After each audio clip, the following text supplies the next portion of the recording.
Good evening, everybody. My name is Maximilian. My name is James Mitchell. My name is Gilberto. And we are East Palo Alto Academy's very own project event team.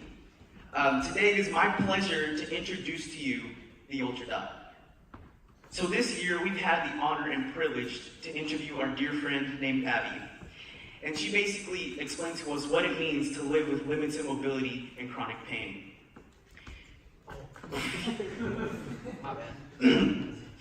Abby drives a wheelchair-accessible van, and it grants her a huge amount of independence that she deserves and she desires.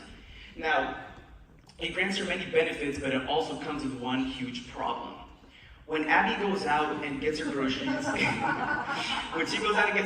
comes back, she usually returns to find a driver parked right next to her van, blocking access from her entering her van. Abby can be waiting minutes, if not hours, until the driver returns. It can be dark, it can be raining, all the odds can be against Abby. And this is mainly the problem because drivers simply just aren't aware that people like Abby need that space. And it's not just Abby, we have many people on Instagram, on Facebook, constantly complaining about people blocking access into their vans. So to solve this problem, we made a device known as the UltraDot, which does three things. It detects cars that are too close to the ramp, mobility ramp, and then it alarms them by using a buzzer that's been classified as being really annoying. And then as a bonus, to get their attention, we have a sign that notifies them why this person needs the space for their mobility ramp. And so in this demonstration, this is our device, and this is the sensor. So that's our first prototype. The next one, which probably come up once the question starts happening, is a lot more annoying and it's really annoying. Like, we had to turn it off a lot of times. Alright. Now, after countless research, we have found that there are three main companies that sell wheelchair-accessible vans, all of which do not provide a solution for the problem that we're facing. Something that they do provide is a sticker that is placed on the side of the van, notifying other drivers of the space that is needed. We also found that there are around 15,000 wheelchair-accessible vans that are sold per year. We would like to retail the UltraDot for $50 a piece for an approximate $750,000 a year in revenue. As for our next steps, we would like to improve our prototype in every way possible, starting with the waterproof case, because this will be placed on the outside of the van. We would like a bigger battery, a better sensor, and a louder buzzer, making it more annoying. We would also like to place a patent out for this device, and we would like your help in order to make you part of the solution. And for that, we ask a minimum of $1,000 in order to effectively improve our prototype. Thank you.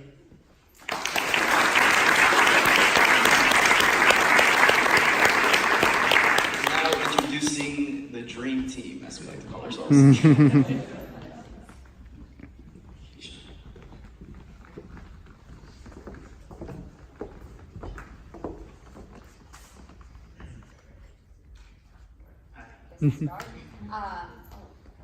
Yes, I have a question about IP protection, and I don't know if you've looked into whether this is a new idea, and if so, whether it would make more sense to sell it to car manufacturers and licensing it that way. Yeah, we were actually For more than $750K. Exactly. We were actually talking about that a couple weeks ago. We were planning to actually partner with a company that does sell those sells those wheelchair-accessible cars, so we can already have that guarantee that our product will be in use and have the money already there. Yeah, essentially we want to have this product out to as many drivers as possible in order to have less people who have to deal with the situation. Yeah, we don't want people like Abby's independence to be threatened. And I have a question too. Is there any regulation as to like what amount of noise you can emit, like how annoying it should be, or would you rather have a nice noise to make people not upset? We haven't looked into that, but I'm assuming I'm assuming ours is okay because there are car alarms. I mean, those are like, you can hear them across the block, right? But these aren't that as annoying, but it'll definitely alert the driver who parks next to her when they exit the vehicle that it'll draw their attention to the sign and things like that. So while you're doing all your deals with the car companies, obviously you want to get some of these into the market and you're going to be retrofitting some vehicles. Can you say a little bit more about how the sensor fits onto the van itself? How is it powered? Where does it sit? Because I would imagine it has to be on the outside. The sensor probably doesn't work through the wall of the van. So we have 2 prototypes that we've made. One's for outside the vehicle and one's for inside the vehicle. Now this one, which we kind of remodeled, it has it used to have magnets at the bottom of it, and the magnets would stick onto the car near the mobility ramp. So whenever someone's parked too close, the sensor would be more efficient in detecting them and alerting them. And then For a second prototype, we had it attached, like USB powered into the car. And so it would be from outside the window, also outside, but it would be attached through the inside of the car. And so, yeah. I was just wondering, would it make sense to also, the alarm goes off, to let them know why the alarm is going off? Yeah, the alarm, basically, the point of the alarm is to draw their attention to the sign. Because if we go back to our competitors, all they bring is just the sign, right? It doesn't do enough to alert the drivers. So our goal is just for the people who park next to the van, just to draw their attention. Because they're not doing it intentionally. They don't know that people need that space. And so by drawing their attention with like a really obnoxious, annoying sound, it'll let them know that people need that space and they would kind of move away. And a follow-up, are there other like low-tech solutions, for example, just putting a cone with a sign on it next to the space that people try to use?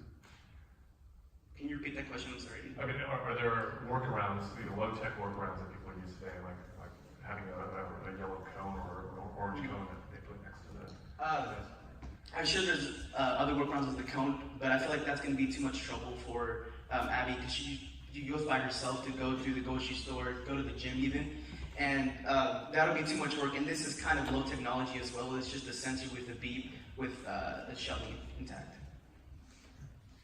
So thanks for the presentation. I'll be more careful where I talk now. As well, everybody else in the room, I'm sure. You said you had a slide there. There's 15,000 new ramps a year. Do you know how many vans are available for retrofitting at this point? Or did you guys look at that? Did you look at the U.S. versus other markets as well? Okay, we did research with our mentor. I think it was on the U.S. that we found that there's 15,000 units sold per year. So our goal is basically just to partner with those companies in order to get the UltraDot integrated with the wheelchair accessible vans and get our product out there to help as much people as we can. Thank you.